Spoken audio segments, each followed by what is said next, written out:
Story and character development have always been hallmarks of LucasArts. It's one of the things that we really have been focused on since the inception of the company. When we first started working on what would ultimately become The Force Unleashed, we wanted to be a continuation of the Star Wars saga. We wanted to be a new chapter in the Star Wars saga. And I felt very strongly that this time period between episodes 3 and 4 was very fertile.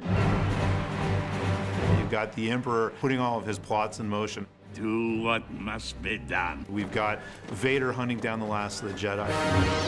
We've got questions like, what are Princess Leia and Bail Organa doing during this time period? We got the Death Star being built. So all of those things kind of came together in our minds as we started working on the story.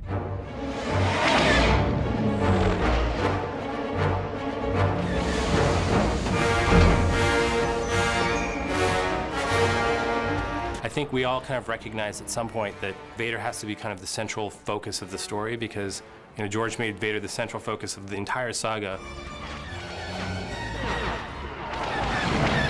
We kind of wanted to open the game with a bang and really wanted to get people's attention, and we allow you to start the beginning of the game as Vader. So the first thing that happens when the player picks up the control is Darth Vader arriving on Kashyyyk because he knows that there is a Jedi that the Wookiees are hiding. The Jedi, of course, puts up quite a fight and is really one of the first unleashed opponents that you face in the game. Vader senses something's a little bit off. He senses that there's somebody more powerful nearby. And so Vader just picks up his saber and he just goes to make the final blow, and then suddenly the saber gets pulled out of Darth Vader's hand, which we've never seen happen before. And Vader, of course, whips around. He looks down and he sees this little boy. When that happens and you realize it's just this kid, that's very powerful. Obviously, this child, who's the Force is really, really strong with them, it stops you. You're like, what is going to happen?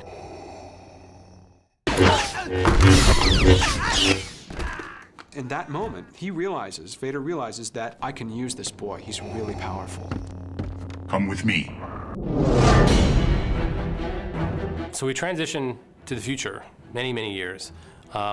And this boy has now become Darth Vader's secret apprentice. Rise, my apprentice. And he's kind of doing these tests or trials for Vader. He's hunting Jedi and trying to prove himself to Vader. What is your will, my master? And so you playing Darth Vader's secret apprentice, that's where the story really takes off.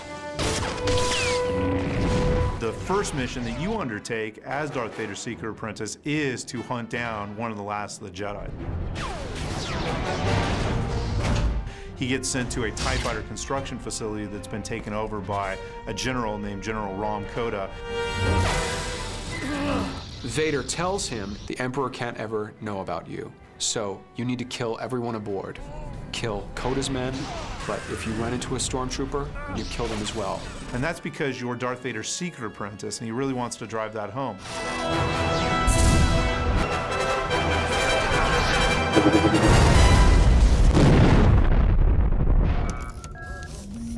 Roxy, give me the target.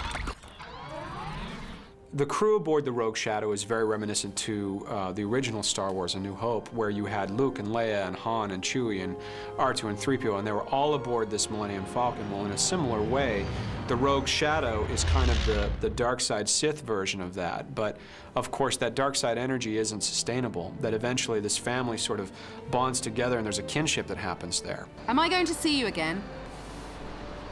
Probably not, no. Obviously, this time period also includes the birth of the rebellion, this ragtag group of freedom fighters that will ultimately oppose the Emperor and Darth Vader in Episode 4.